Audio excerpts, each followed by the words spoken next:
Nu ko, piekdiena 13. ir nevienkārši tāpatās piekdiena 13. Izrādās, mēs pa ceļam no hokeja ejot, uzliku virsū dzeramā pudeli uz aizmugurējā logtīrītāja. Un tur viņu arī aizmirsu.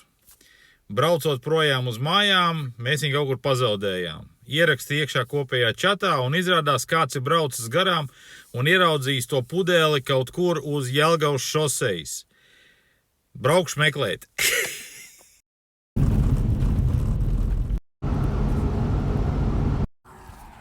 Nu ko, esmu atbraucis uz to vietu, kur pēdējo reizi ir redzēta dzeramā pudele.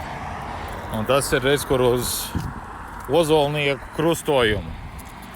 Paņēmu līdzi. Nu, baigi cerēju, ka tas būs storijas ar baigo happy endu, bet izskatās, kad nē. Kad ja viņa te arī ir bijusi, tad viņu kāds ir paņēmis un viss, un pudeles vairs nav.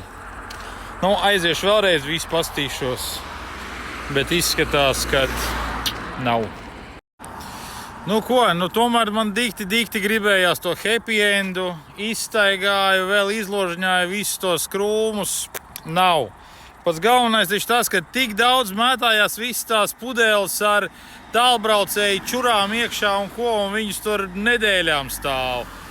Šitien te vienkārši plasmas pudele un viņas nav, kāds paņēmis. Uz lielceļu piedāvā. Nu, es saprotu, ka te ir gājēji pārēji, droši vien kāds ieraudzīja un paņēma. Tak što, neko darīt. Braukšu uz mājām bez pudeles.